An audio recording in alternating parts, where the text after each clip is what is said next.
السلام علیکم ورحمۃ اللہ وبرکاتہ۔ امید کرتے ہیں ناظرین آپ تمام حضرات بخیر و عافیت ہوں گے۔ اللہ کی بارگاہ اقدس میں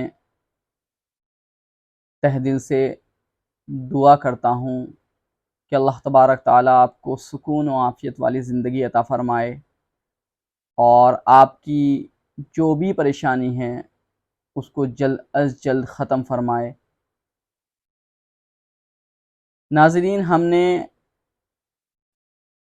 چند دن پہلے ایک سلسلہ شروع کیا تھا، والد محترم کی کتابوں کا تعارف، تاکہ والد محترم استاذ العاملین محسن ملت حضرت مولانا حسن الہاشمی صاحب نور اللہ مرقدہ کی جو تصانیف ہیں،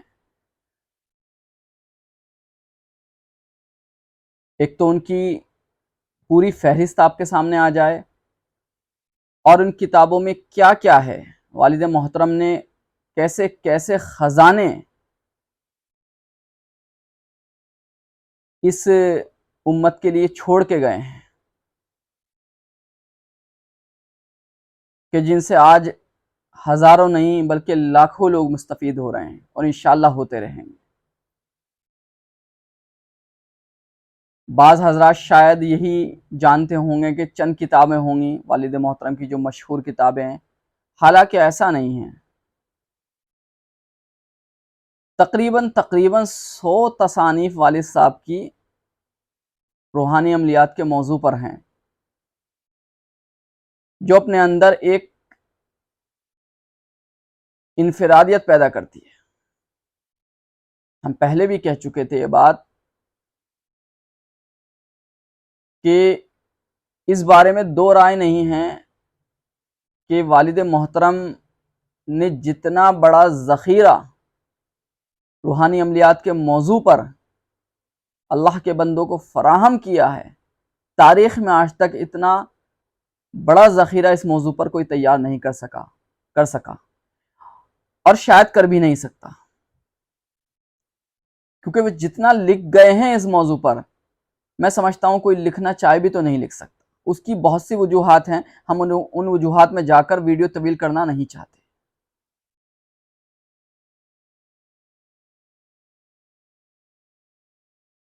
ہم یہاں جو ویڈیو پیش کر رہے ہیں آپ کی خدمت میں، وہ اسی سلسلے کی دوسری قسط ہے جو ہم نے ابھی آپ کے سامنے ذکر کیا کہ والد محترم کی کتابوں کا مختصر انداز سے تعارف کیا جائے آپ کے سامنے۔ ہم نے پہلی ویڈیو میں پہلی قسط میں اس سلسلے کی والد محترم کی مشہور کتاب علم العادات پر روشنی ڈالی تھی۔ آج ہم والد محترم کی بڑی اہم کتاب اور اس کا اجرا ابھی حال فی الحال میں ہوا ہے، جو 30 کتابوں کا اجرا ہوا تھا، جو تاریخ میں پہلی بار تھا کہ کسی بھی مصنف کی 30 کتابوں کا ایک ساتھ اجرا ہوا۔ انہی 30 کتابوں میں ایک کتاب علاج بالقرآن تھی۔ ہم اصل موضوع کی طرف آنے سے پہلے کچھ تمہیدی گفتگو آپ کے سامنے پیش کرنا ضروری سمجھتے ہیں تاکہ اصل موضوع کو سمجھنے میں آسانی ہو جائے۔ دیکھیے، اللہ تبارک تعالیٰ نے ہمیں بہت سی نعمتوں سے نوازا ہے، اتنی نعمتوں سے نوازا ہے کہ خود قرآن کریم میں اللہ تبارک تعالیٰ صاف صاف الفاظ میں فرما رہے ہیں وَإِن تَعُدُّوا نِعْمَتَ اللَّهِ لَا تُحْصُوهَا، کہ اللہ تبارک تعالیٰ کی نعمتوں کا جو دائرہ ہے اتنا وسیع ہے کہ اگر ان نعمتوں کو آپ شمار کرنا چاہو تو شمار نہیں کر سکتے۔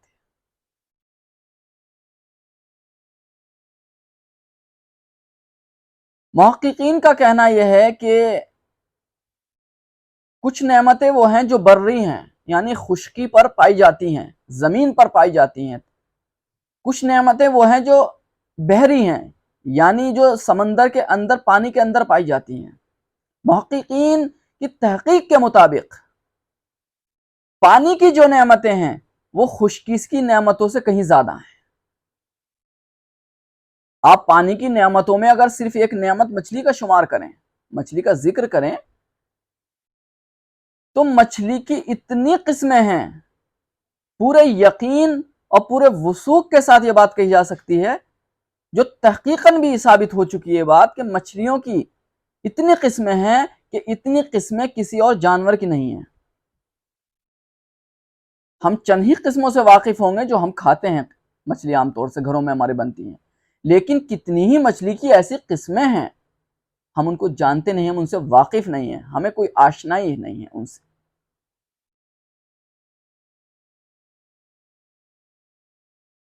یہاں پہ مجھے ایک حدیث بھی یاد آئی، میں اس کو بھی ذکر کر دیتا ہوں، کہ ایک حدیث کے مطابق اللہ تبارک تعالیٰ کی طرف سے اہل جنت کو سب سے پہلے جو نعمت دی جائے گی، دسترخوان پہ جو چیز رکھی جائے گی، جو دعوت کی جائے گی، وہ مچھلی کی ہوگی۔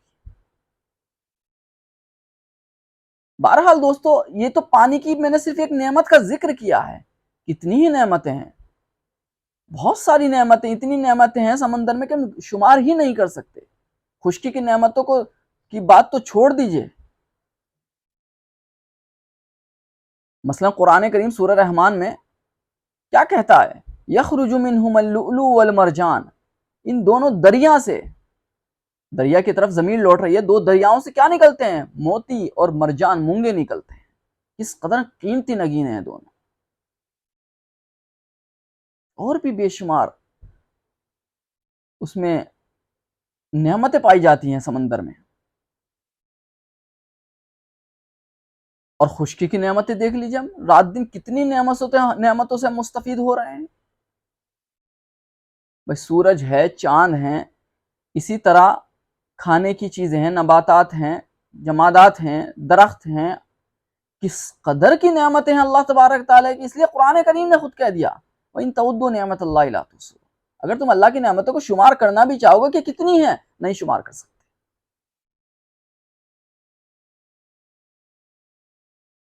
بہرحال دوستو، اللہ کی بہت سی نعمتیں ہیں جو ہمیں عطا ہوئی ہیں، یہ الگ بات ہے ہم ناشکری کا مظاہرہ کرتے ہیں۔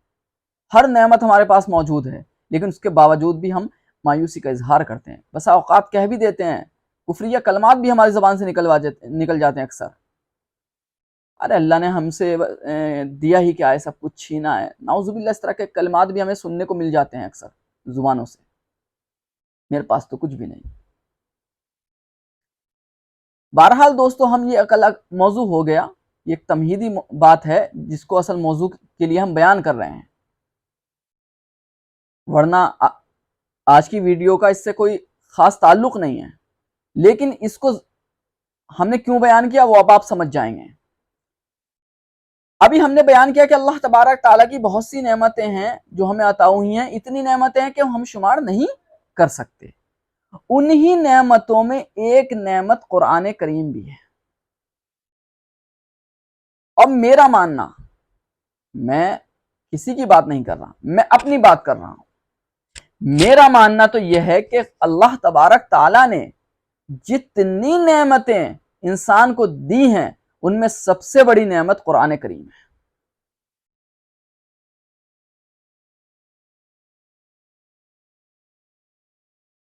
اللہ تبارک تعالیٰ نے سورہ ملک میں فرمایا الذی خلق الموت والحیات لیبلوکم ایکم احسن عملا، کہ اللہ تبارک تعالیٰ نے موت و حیات کو جو پیدا کیا ہے، یہ زندگی اور موت کا جو سلسلہ چل رہا ہے، یہ کیوں ہے؟ اللہ تبارک تعالیٰ نے فرما دیا کہ اس لیے ہے تاکہ آزما لے اللہ تبارک تعالیٰ کہ میرے بندوں میں کون زیادہ عمل کرنے کے اعتبار سے اچھا ہے، کون نیک ہے، اور عمل کون سا صحیح ہے کون سا غلط ہے یہ ہمیں کون بتائے گا؟ یہ قرآن کریم بتائے گا۔ کیا چیز ہماری جسم کو، کیا چیز ہماری روح کو فائدہ پہنچا سکتی ہے اور کیا چیز نقصان پہنچا سکتی ہے، یہ قرآن بتائے گا۔ الف لام میم ذالک الکتاب لا ریب فیہ ھدی للمتقین، یہ ایسی کتاب ہے جس میں شک و شبہ کی کوئی گنجائش ہی نہیں ہے، اور یہ ہے نا در حقیقت متقیوں کے لیے کیا ہے؟ ہدایت کا سامان ہے۔ اور ایک جگہ تو ھدی للناس فرمایا کہ تمام لوگوں کے لیے ہدایت کا سامان ہے۔ ہدایت کے مختلف درجے ہیں، ہم اس تفصیل میں جانا نہیں چاہیں گے فی الحال۔ بہرحال قرآن کریم کا جو اصل مقصد کیا ہے؟ ہدایت ہے۔ قرآن کریم دوستو در حقیقت ایک ایسا آئینہ ہے، اگر یہ کہا جائے بالکل صحیح ہوگا، یہ ایک ایسا آئینہ ہے قرآن کریم جو صرف ہمارے داغ دھبوں کا نشاندہی نہیں کرتا، بلکہ ان کو داغ کو چھپانے کے لیے علاج بھی بتاتا ہے، طریقہ بھی بتایا جاتا ہے کہ تمہارے جسم پر، تمہارے روح پر جو نشانات ہیں، جو گندگیاں ہیں، ان کو دور کرنے کا طریقہ کیا ہے، قرآن کریم آپ کو بتائے گا۔ تو گویا کہ قرآن کریم ایک ایسا آئینہ ہے جو داغ دھبے بھی دکھاتا ہے اور ان داغ دھبوں کا علاج بھی بتاتا ہے کہ ان داغ دھبوں کو دور کیسے کیا جائے گا، ان داغ دھبوں سے آپ کو نجات کیسے ملے گی۔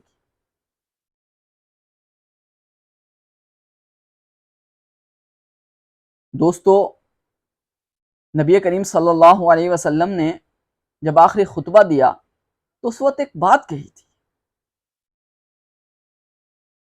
کہ میں تمہارے درمیان دو چیزیں چھوڑ کر جا رہا ہوں، جب تک تم ان کو مضبوطی سے تھامے رہو گے گمراہ نہیں ہوگے۔ وہ دو چیزیں کیا تھیں؟ قرآن کریم اور اللہ کے رسول کی سنت۔ آج دوستو دیکھ لیجئے، ہم نے ان دونوں چیزوں کو نظر انداز کر دیا اور ہمارا عالم دیکھ لیجئے آج دنیا بھر میں کیا ہے۔ نظر حقارت سے ہمیں دیکھا جاتا ہے، ہم آنکھوں میں کانٹوں کی طرح چبھ رہے ہیں دوسروں کے۔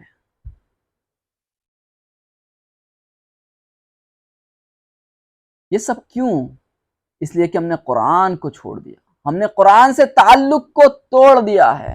اگر تعلق ہے بھی تو نہ کے برابر ہے، یا تعلق وہ ہے جو اصل مقصد جس سے حل نہیں ہوتا۔ آپ سوچ رہے ہوں گے وہ کون سا تعلق ہے، وہ بھی سنیے۔ دیکھیے، قرآن کے تین پہلو ہیں، ایک تلاوت یعنی پڑھنا، ایک اس کو سمجھنا، اور تیسرا پہلو اس پر عمل کرنا۔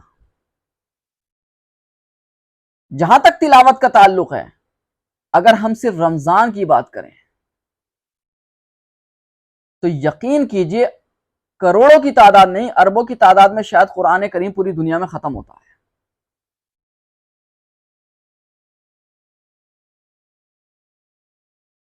یہ بات آگے بڑھنے سے پہلے میں بتا دوں کہ قرآن کریم کے پڑھنے پر بھی بہت ثواب احادیث سے ثابت ہے، اس میں کوئی شک نہیں۔ لیکن دوستو، اربوں قرآن پڑھے جانے کے باوجود مسلمانوں کے مسائل حل کیوں نہیں ہو رہے؟ مسلمان پوری دنیا میں ذلت کی زندگی کیوں گزار رہا ہے؟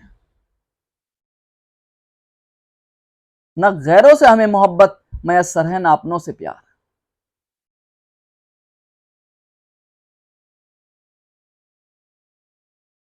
قرآن کا دوسرا پہلو کیا ہے؟ اسے سمجھنا، اس کی بھی آج کوئی کمی نہیں ہے۔ ایک وقت تھا جب شہر نہیں بلکہ صوبے میں، پورے صوبے میں، پورے اسٹیٹ میں ایک آدھ مدرسہ ہوتا تھا، مثلا دارالعلوم دیوبند۔ جب دارالعلوم دیوبند تھا، دور دور تک کوئی مدرسہ نہیں تھا، اور آج یہ حال ہے، گلی گلی کوچے کوچے میں کئی مدرسے کھلے ہوئے ہیں۔ قرآن کو خوب سمجھا جا رہا ہے، علماء کی تعداد میں کوئی کمی نہیں ہے، روز علماء فارغ، ہر سال صرف اگر دارالعلوم دیوبند کی بات کریں تو ہزار کم سے کم 1100 فارغین نکلتے ہیں دارالعلوم دیوبند سے، جو قرآن کو سمجھ جاتے ہیں قرآن میں اللہ تبارک تعالیٰ کیا کہہ رہا ہے۔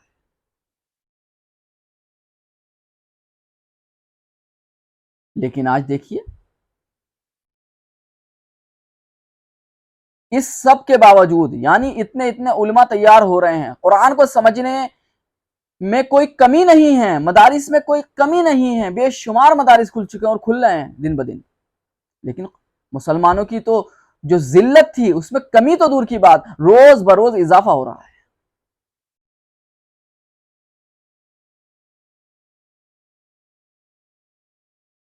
اب رہ گیا تیسرا پہلو قرآن کریم کا، عمل کرنا، یہی فوت ہو رہا ہے۔ میوز ناچیز کا تو یہی ماننا ہے کہ قرآن کریم کا جو اصل مقصد تھا، مقصد نزول یعنی عمل کرنا اس پر، وہی ہم نظر انداز کر رہے ہیں، اور اسی لیے ہم دنیا میں ذلیل و خوار ہو کر رہ گئے ہیں۔ کسی شاعر نے کہا تھا، وہ معزز تھے زمانے میں مسلمان ہو کر، اور ہم خوار ہوئے تارک قرآن ہو کر۔ آپ قرآن کریم کھولیے، قرآن کریم میں اللہ تبارک تعالیٰ نے صاف صاف بالکل وضاحت کے ساتھ فرما دیا کہ مومن ایسا ہوتا ہے، مومن ایسا ہوتا ہے، مومن ایسا ہوتا ہے، ایسے گفتگو کرتا ہے۔ وہ کسی سے اگر اس سے کوئی جوہلا لوگ مخاطب ہو جائیں، اس کے پیچھے پڑ جائیں، تو ان سے کیسے نکلنا چاہیے، قرآن یہ بتائے گا آپ کو۔ مومن ایسے کرتا ہے اس وقت، مومن سوتا ہے تو کیسے سوتا ہے، مومن نماز پڑھتا ہے تو کیسے پڑھتا ہے، مومن کھانا کھاتا ہے تو کیسے کھاتا ہے، قرآن کریم بتائے گا۔ قرآن تو یہ کہہ رہا ہے، لیکن ہم باہر کی دنیا جب دیکھتے ہیں، مسلمانوں سے ملتے ہیں، جن مسلمانوں کا صاحب ایمان لوگوں کا قرآن میں ذکر ان الفاظ میں ہوا ہے، ایسی ایسی صفات اللہ نے بیان کی، وہ تو بالکل اس سے بالکل اپوزٹ نظر آتے ہیں، بالکل برعکس۔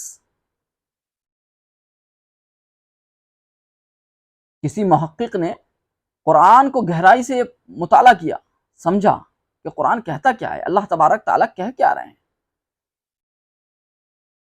تو اس نتیجے پر پہنچا، حالانکہ غیر مسلم تھا وہ، کہنے لگا میں ایک نتیجے پر پہنچا ہوں، قرآن کریم کو پڑھنے کے بعد، اس کی تحقیق کرنے کے بعد میں ایک نتیجے پر پہنچا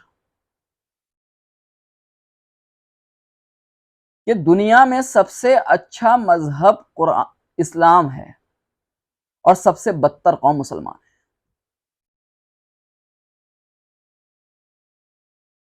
جس قوم کو اللہ نے قرآن کی صورت میں ایسا ضابطۂ حیات دے دیا کہ جس پر انگلی اٹھانے کی کوئی گنجائش ہی نہیں ہے، بلکہ انگلی اٹھانا کیا، بلکہ قصیدے کے قصیدے بھی اگر پڑھے جائیں تو حق ادا نہ ہو، ایسا دستور حیات ہے۔ لیکن جس قوم کی طرف یہ نازل ہوا، جس قوم کے لیے اتارا گیا، جس قوم کا ذکر بار بار اللہ تبارک تعالیٰ ان الفاظ میں کرتے ہیں، یا ایھا الذین آمنوا، یا ایھا الذین آمنوا، وہ قوم تو بالکل قرآن کریم میں موجود صفات سے بالکل برعکس نظر آتی ہے۔ تو وہ کہنے پر مجبور ہو گیا کہ سب سے اچھا اس مذہب اسلام ہے، اور سب سے بدتر قوم مسلمان ہے۔ طلاق کا جب موضوع چھڑا، سرکار کی طرف سے 3 طلاق کے اوپر قانون بھی آیا، تو اسد الدین اویسی صاحب نے اسپیکر سے ایک جملہ بولا تھا کہ آپ اسلام پر انگلی مت اٹھائیے، اسلام کہیں نہیں کہتا 3 طلاق دینے کو۔ ہاں، آپ مسلمانوں نے یہ طریقہ رائج کیا ہے، اسلام کہیں نہیں کہتا کہ 3 طلاق دی جائے، اور بیوی کو یک بارگی دفعتاً بالکل ایک باری میں فیصلہ کر دیا جائے، اسلام کہیں نہیں کہتا۔ اسلام تو ایک طلاق رجی کو کہتا ہے، اگر وہ بھی بہت مجبوری میں۔ بڑی زبردست گفتگو اس وقت اسد الدین اویسی صاحب نے کی تھی، انہوں نے دلائل بھی دیے قرآن کریم کے، جو اپنے آپ میں ایک یقین کیجئے قابل ستائش کام تھا۔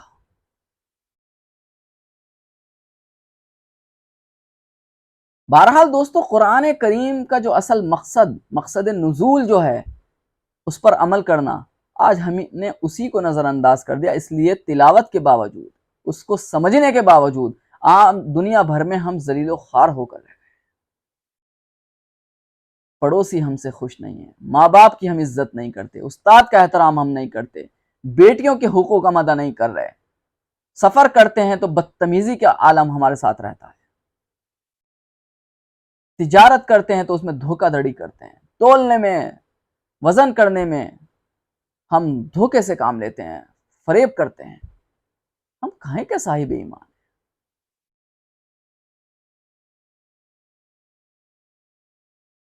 سود جو سب سے بڑا گناہ ہے، قرآن کریم میں بھی سختی سے منع کر دیا گیا۔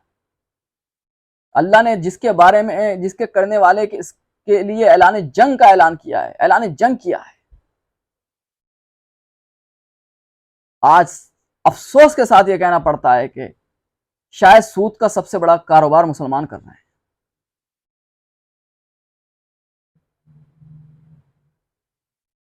دوستو، قرآن کریم کا اصل مقصد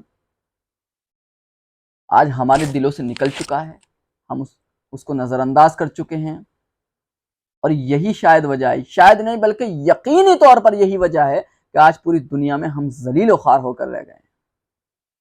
ایک وقت تھا کہ ہمارے دشمن بھی ہمیں امین کہہ کر بلاتے تھے۔ نبی کریم صلی اللہ علیہ وسلم جب حضرت ابوبکر صدیق کے ساتھ ہجرت کر کے جا رہے تھے تو حضرت علی سے کیا فرمایا تھا؟ یہ کچھ امانتیں ہیں، لوٹا دینا۔ وہ امانتیں کسی مسلمانوں کی نہیں تھی بلکہ کافروں کی تھی۔ وہ کفار جو نبی کریم صلی اللہ علیہ وسلم کے قتل کے در پہ رہتے تھے، لیکن جب انہیں امانت رکھنی ہوتی تھی وہ صرف اور صرف اللہ کے رسول صلی اللہ علیہ وسلم کے پاس رکھتے تھے، کیونکہ انہیں پتا تھا کہ اگر ہماری امانت کہیں محفوظ ہے سب سے زیادہ تو یہی محفوظ ہے۔ یہ تاریخ تھی ہماری۔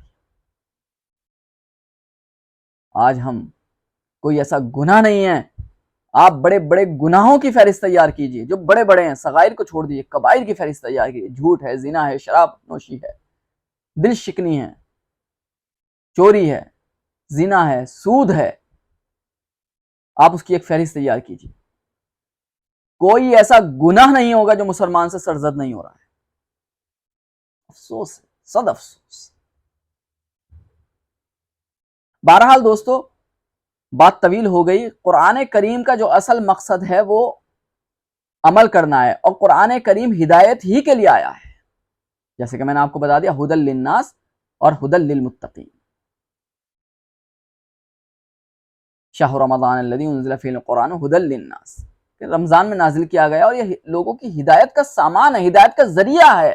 اس پر عمل کر کے انشاءاللہ رہنمائی حاصل ہوگی۔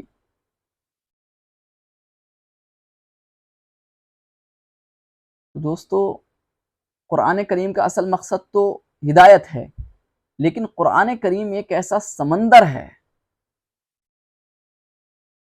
کہ یہ ہدایت کے ساتھ ساتھ شفا بھی ہے۔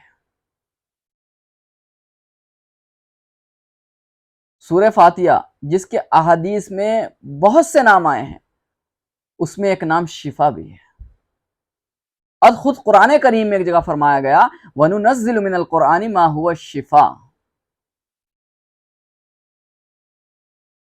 یہ تو قرآن کریم کی آیت ہے اور احادیث سے میں نے ثابت کیا ہے، اور تجربات بھی اس بات کی کھلی گواہی دیتے ہیں کہ قرآن کریم جہاں ہدایت کا ذریعہ ہے وہیں قرآن کریم کے ذریعے بے شمار مسائل بھی حل کیے جا سکتے ہیں، وہ مسائل بھی جن کا تعلق جسم سے ہو، جسمانی مسائل یعنی، اور وہ مسائل بھی حل کیے جا سکتے ہیں جن کا تعلق روح سے یعنی روحانی مسائل، چاہے وہ آپ روح کی گندگی کہہ لو یا پھر وہ جن بھوت اسی طرح یا دیگر جو مسائل ہوتے ہیں جادو وغیرہ، ان کو بھی حل کیا جا سکتا ہے۔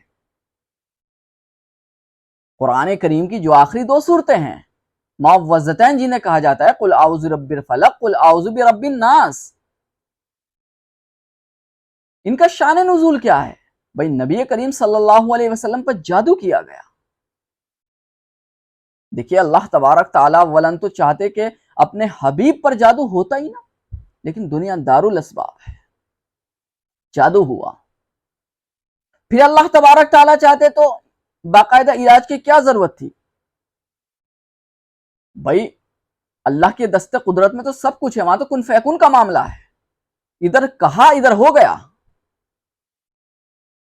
انما امرہ اذا اراد شیئا ان یقول له کن فیکون، اس کا معاملہ تو ایسا ہے، وہ جو چاہتا ہے کسی چیز کے بارے میں کہتا ہے ہو جاؤ، وہ ہو جاتی ہے، وہاں تو کوئی مسئلہ ہی نہیں ہے۔ وہ تو بندے محتاج ہیں ہر چیز کے اسباب کے، وہ محتاج نہیں ہیں۔ واللہ الغنی وانتم الفقراء، اللہ تو بے نیاز ہے، محتاج تم۔ بہرحال دنیا دارالاسباب ہے، ہمیں سبب اختیار کر کے ہی مسبب کے تک پہنچنا ہے۔ بہرحال نبی کریم صلی اللہ علیہ وسلم پر جادو کیا گیا تو اللہ تبارک تعالیٰ نے اس جادو کو ختم کرنے کے لیے بطور باقاعدہ صورتیں نازل کی، قل اعوذ برب الفلق قل اعوذ برب الناس۔ اور کمال کی بات دیکھیے، وہ جو کنگا وغیرہ جس میں گرے لگائی گئی تھیں، غور سے سنیے اس بات کو، وہ 12 تھیں، اور ان دو صورتوں میں جو آیتوں کی تعداد ہے وہ بھی 12 ہے. علم العادات ہم پچھلی ویڈیو میں ذکر کر چکے. وَأَحْصَىٰ كُلَّ شَيْءٍ عَدَدًا. قرآن کریم تو ایک ایسا سمندر ہے دوستوں، ہم تحقیق تو کریں، سمجھیں تو گہرائی میں تو جائیں. آپ سورہ فاتحہ کو ایک دفعہ پڑھیں آپ کو کچھ معلوم ہوگا، دوبارہ پڑھیں گے تو کچھ اور علم حاصل ہوگا آپ کو. ہر دفعہ انشاءاللہ ایک نئی نئی معلومات آپ کو سورہ فاتحہ سے ملتی رہیں گی. صرف سورہ فاتحہ کی بات کر رہا ہوں آپ کو. جہاں قرآن کریم جیسے سورہ فاتحہ ہم اس کو روزانہ پڑھتے ہیں، لیکن دلوں پہ، روح پر کوئی گرا نہیں ہوتی، بلکہ ایسا لگتا ہے کہ پہلی بار ہم پڑھ رہے ہوں. جس طرح قرآن کریم کے الفاظ کا یہ معجزہ ہے، قرآن کریم کے معنی کا بھی یہی معجزہ ہے. اتنا علم ہے قرآن کریم میں، اتنا علم ہے کہ ہماری عمریں ختم ہو جائیں گے وہاں تک نہیں پہنچ سکتے. بعض صحابہ کرام نے قرآن کریم کو جو سمجھنا شروع کیا تو 12 سال میں صرف سورہ بقرہ سمجھ پائے. صرف سورہ بقرہ، کہ سورہ بقرہ میں کیا ہے، پورا قرآن نہیں. قرآن کریم تو وہ سمندر ہے جس کی گہرائی کا ہم اندازہ نہیں لگا سکتے. بہرحال دوستو، چند دن پہلے ہمارے پاس کچھ لوگ آئے، علماء حضرات تھے، کہنے لگے آپ کے والد نے روحانی عملیات پر جو کام کیا ہے وہ بے نظیر بھی ہے، اور بے نظیر ہونے کے ساتھ ساتھ قابل تعریف، اور قابل تعریف بھی ایسا کہ در حقیقت الفاظ سے تعریف ممکن نہیں ہے. انہوں نے جو روحانی عملیات پر قلم چلایا ہے، انہوں نے روحانی عملیات کو ایک نئی سمت دے کر، ایک نیا پہلو سے دنیا کے سامنے پیش کیا ہے خدمت خلق بنا کر، وہ اپنی مثال آپ ہے. لیکن میں آپ سے ایک بات کہنا چاہتا ہوں مفتی صاحب، مجھ سے کہہ رہے تھے وہ کہ اگر آپ کے والد صاحب ایک کتاب اور لکھ دیتے تو ہمیں بڑی تمنا تھی کہ کیونکہ یہ کام آپ کے والد صاحب ہی کر سکتے تھے، کہ وہ کوئی ایسی کتاب لکھیں جس میں قرآن کریم کی ہر صورت کے روحانی فائدے بیان کیے گئے ہوں، اس میں ہر صورت کے نقوش کا ذکر بھی ہو، اور ہر صورت کے زکوٰۃ نکالنے کا طریقہ بھی ہو، اور اس صورت کی مختلف آیتوں کے فائدے بھی بیان کیے گئے ہوں، اور اس کا نام کچھ اس طرح کا ہو، علاج بالقرآن، یعنی قرآن کے ذریعے علاج. تو میرے چہرے پر مسکراہٹ آ گئی. میں نے ان سے فرمایا نحن اقرب الیہ من حبل الورید. 1400 سال پہلے مکہ کی وادیوں میں یہ آیت نازل ہوئی تھی، نحن اقرب الیہ من حبل الورید، کہ اللہ تعالیٰ کہہ رہے ہیں کہ ہم تمہاری شہرک سے زیادہ قریب ہیں. آپ کیا سوچتے ہو ہمیں پتا ہے، آپ کیا چاہتے ہو ہمیں پتا ہے. تو میں نے کہا میرے دوست، والد محترم نے جہاں اتنا بڑا ذخیرہ روحانی عملیات کا فراہم کیا ہے اور چھوڑ کر گئے ہیں اس دنیا میں اپنے پیچھے، انہوں نے آپ کی اس تمنا کو بھی پورا کر کے چلے گئے. انہوں نے ایک کتاب لکھی ہے جس میں پورے قرآن کریم کی جتنی صورتیں 114 کی 114 صورتیں، ان پر تفصیلی کلام کیا ہے، ان کے نقوش کا بھی ذکر کیا ہے، ان کے عامل بننے کا طریقہ بھی بتایا ہے، اور ان کے روحانی فائدے بھی اس میں ہر صورت کے الگ الگ بیان کیے ہیں. اور حسن اتفاق دیکھیے کہ اس کتاب کا نام وہی رکھا ہے جو ابھی آپ کی زبان پر جاری ہوا تھا، علاج بالقرآن. تو دوستو، آج کا موضوع ہمارا علاج بالقرآن ہے. اس سلسلے کا، یعنی والد محترم کی کتابوں کا تو تعارف ہے، سلسلہ ہے، اس کی دوسری قسط ہے، اس کا جو موضوع ہے وہ علاج بالقرآن ہے. والد محترم کی ابھی 30 کتابوں کا اجرا ہوا تھا، اس کی تربیتی کیمپ میں بھی اجرا ہوا تھا، دیوبند میں بھی اجرا ہوا تھا، اور اس کی ویڈیو یوٹیوب پر بھی پڑی ہے، دیکھ سکتے ہیں آپ. ان 30 کتابوں میں ایک کتاب علاج بالقرآن بھی ہے جو تقریباً 350 صفحات پر مشتمل ہے. دوستو اس کتاب کو پڑھیے، واقعی آپ کی زبان سے انشاءاللہ ثم انشاءاللہ یہی نکلے گا کہ واقعی استاد العاملین محسن ملت حضرت مولانا حسن الہاشمی صاحب نور اللہ مرقدہ روحانی عملیات کے مجدد تھے. انہوں نے روحانی عملیات کے جو میدان میں جو خدمات انجام دی ہیں تاریخ انہیں کبھی بھلا نہیں سکتی. اور روحانی عملیات کی کہیں بھی محفل ہو اور روحانی عملیات کا ذکر چل رہا ہو اور روحانی عملیات کی تاریخ لکھی جا رہی ہو اور آپ کے والد محترم کا ذکر نہ ہو تو یقین جانیے وہ تاریخ وہ محفل ادھوری رہے گی. تو دوستو ہم نے پہلے بھی فرمایا تھا آپ سے گزشتہ ویڈیو میں کہ ہم ڈسکرپشن میں ایک لنک دیں گے, آپ اس پہ لنک پر جیسے ہی کلک کریں گے تو آپ ہمارے واٹس ایپ پہ پہنچ جائیں گے, اور واٹس ایپ پر جیسے ہی پہنچیں گے آپ کو پوری وہ لسٹ آپ کے سامنے کھل جائے گی, والد محترم کی تمام کتابوں کی لسٹ. ہر کتاب اس میں موجود ہے اس فہرست میں, تو آپ ان کتابوں کو منگا سکتے ہیں, یا اس فہرست میں سے جو کتابیں آپ منتخب کریں وہ بھی منگا سکتے ہیں. اور یہ کتاب جس کے بارے میں آج گفتگو چل رہی ہے علاج بالقرآن, یہ کتاب بھی اسی فہرست میں آپ موجود پائیں گے. اس کتاب کو بھی آپ منگا سکتے ہیں. آپ اس کتاب کو منگائیں اور اپنے مریضوں میں, اپنے ذاتی مسائل میں اس کتاب سے استفادہ کریں. انشاءاللہ تعالی والد محترم کو دعائیں دیں. بڑے مجرب اور مؤثر فارمولے اس کتاب میں درج کیے گئے.